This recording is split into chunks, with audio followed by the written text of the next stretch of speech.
Donc, on va définir maintenant les efforts intérieurs de votre poutre. Pour ça, dans le RDM, on définit les efforts, ils sont distribués de façon homogène sur les zones où il y a une homogénéité de chargement. Donc, pensez à un principe de Saint-Venant, qui en a parlé pendant le dernier cours. C'est-à-dire qu'on peut calculer les efforts loin du point de changement de géométrie et loin du point d'application de force, changement d'application de force. Donc, ici, pour une poutre comme ça, soumise à son propre poids, donc nous avons les conditions limites ici et ici, au bout, et nous avons par contre la charge qui est répartie, qui est constante sur toute la poutre. Donc, on peut imaginer qu'ici, on va avoir toute la zone où les efforts sont distribués de façon homogène. D'accord? Donc, on peut faire, on va avoir qu'une seule zone où il faut trouver les efforts. Donc, pour faire ça, on va faire avec vous une coupe virtuelle, quelque part, par exemple comme ça, située dans la position X. D'accord? Donc, ça, nous avons ici des axes. Donc, A, ça sera 0. B, ça sera 4. Donc, on fait une coupe virtuelle, quelque part X par rapport à le 0. Et on sait que notre poutre, il est en statique, c'est-à-dire qu'il y a un équilibre. Et donc, chaque tronçon de votre poutre, il est aussi en équilibre. Il est équilibré par les forces extérieures et par les forces, par les efforts de cohésion, par l'effort intérieur. Donc, on peut dire que si on prend qu'un seul bout de votre poutre, et cette bout-là, il sera aussi en équilibre. Donc, je vais prendre comme ça, je prends cette bout droite de ma poutre, hop, qui est ici. Donc, je vais appliquer, maintenant que tous les efforts, ils sont connus, donc R à X égale 0, il nous reste quoi? Il nous reste ici R à Y, d'accord? Et nous avons ici des charges réparties comme ça. Hop, c'est notre force F qui était 100 Newton par mètre. Et ça sera notre distance X. D'accord? Donc ça, c'est le point A qui est à 0. Donc maintenant, on imagine si on a fait ici notre coupe virtuelle, quels sont les efforts intérieurs qui peuvent équilibrer cette boue-là? C'est les efforts qu'on a vus ici, si on a un 2D. Ça sera notre effort normal, effort tranchant et moment fléchissant. Et même 7. Donc ici, la direction de signe, il est aléatoire parce que c'est pour le moment des inconnus. On ne sait pas encore comment ils vont être distribués. Donc on va calculer, on va voir les valeurs et là, on va savoir aussi des signes. Donc ça, c'est les 3 efforts intérieurs de la poutre qui nous équilibrent tout notre bout de la poutre. Et maintenant, il faut le trouver. Comment on va le trouver? Si on sait que ça, c'est un équilibre. Quel principe on va appliquer ici?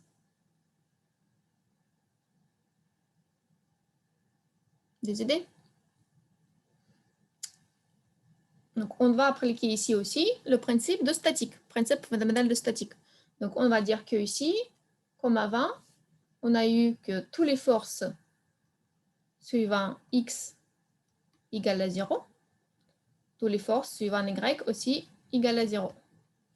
Et le somme de tous les moments autour du point A, par exemple, il est aussi égal à 0, parce que toute la poutre elle est en équilibre. Donc maintenant, on va calculer. Donc, quelles sont les forces qui ici, et ils ont suivant X. Donc, suivant X, nous avons une seule force, c'est force normale.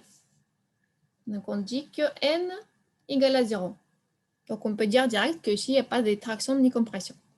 La suite, quelles sont les forces suivant Y? Donc, on commence R à Y. Il est là. Après, effort tranchant, il est aussi, plus ici, plus votre effort tranchant. Et encore, nous avons cette charge répartie. On va prendre en compte. Comment on va prendre en compte ça? On va dire que ça, c'est 100 Newton par mètre carré fois la point de tous les plages d'application, c'est X. Voilà, on calcule la résultante de notre force. Et ça, c'est égal à 0. Hop, je vais vous faire comme ça pour rappeler que ça, c'est notre résultante. Hop, voilà. Et donc, maintenant pour les moments, comment on calcule nos moments? On se pose dans la position A. Donc, la force R à Y, ne crée pas les moments dans la position 1 parce qu'il est appliqué dans le même point. Donc, après, notre effort tranchant, lui, par contre, il crée les moments. Donc, on calcule comme ça, on dit que c'est TY fois distance jusqu'à point d'application de force X. Voilà, donc ça, c'est notre moment créé par l'effort tranchant. Donc, la suite, c'est notre MFZ qui est comme ça. Donc, voilà notre moment. Et il nous reste encore... Ah oui, par contre, ici, vous n'avez pas dit que ça doit être un moins ici. Hop, parce que la force ici, il est négatif, il est dans ce sens-là. Hop. Voilà. Ah oui, ok. Et donc, maintenant, je dois prendre cette force. Comme ça, je mets moi que je n'oublie pas. Et je prends en compte. Donc, cette force-là, il crée comment le moment? Donc, je prends la résultante de ma force. Donc, ça sera mon 100 fois X. Et j'applique dans le centre de gravité, je vais marquer ici, G1. Et le centre de gravité ici, c'est X sur 2. X sur 2. Donc, je vais encore vous dessiner que ça c'est notre résultante. Et ça sera mon centre de gravité G1. Voilà, qui est ici. Et tout ça, ça me donne 0. Donc, maintenant, il faut calculer. Hein. Maintenant, il faut trouver. Donc, je vais voir... Attendez, je vais copier des choses sur la page suivante. Bon.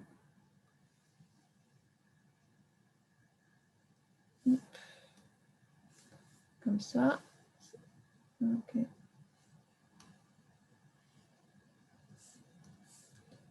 Et... Ah, ça s'efface. Donc maintenant, je calcule, j'ai ces deux A, c'est ça et ça, deux équations à calculer. Donc, RY, c'était 200. Donc, j'ai eu TY égale 100x, c'est ça, moins 200, 100x moins 200. Voilà. Madame, Oui, dites-moi. pourquoi la résultante, on fait pas 100 multiplié par x sur 2? Parce que nous, on calcule cette tronçon entre le 0 jusqu'à x, et la résultante, c'est la force, et la force, elle est appliquée sur toute la longueur. Donc, la résultante, c'est quoi? La valeur de force fois le domaine d'application. En gros, c'est l'intégrale de cette force-là. Et l'intégrale, c'est entre le 0 jusqu'à x. Ah oui, Yeah. tout à l'heure, c'était 400, c'est ça? Oui, c'est ça. Ok, merci. Oui, oui c'est ça, c'était 400. Hop. Donc, je fais TY, c'est égal à ça. Et maintenant, si je calcule mon MFZ, ça me donne, donc ça, et ici, à nouveau, c'est moi. Hop. Eh bien, je dis et je ne fais pas. Voilà. Donc, j'obtiens ici, si je transfère vers l'autre côté, ça va me faire 50 x carré sur 2. Oh non, 50 x carré. Hop. OK. Et ce sera moins ty de x. Et mon ty, c'est là. Donc, ce sera moins 100x moins 200 fois x. Je vais écrire tout ça parce que moi, je peux faire facilement des erreurs. Donc, 50x carré moins 100x carré plus 200x. On est d'accord? OK. Et ça me donne moins 50x carré plus 200x. Voilà. Donc ça c'est une expression. En fait, c'est ça qu'on a cherché. Donc, on sait maintenant que effort tranchant et moment fléchissant, ils ont ces lois, cette loi exactement, distribution dans notre poutre. Donc maintenant, quand on regarde l'équation là, ça ne donne pas beaucoup d'informations. Donc pour ça, la partie importante, c'est de tracer les diagrammes des efforts. Donc, comment on va faire ça? Donc ça, je vais supprimer. On va faire semblant que j'ai tout calculé direct. X. Et je vais tracer mes diagrammes des efforts. Donc, je vais tracer d'abord mon T, effort tranchant, TY. Donc, ça, c'est ma poutre. Donc, je vais dire que ça, c'est mon A en 0. Ça, c'est point B à 4.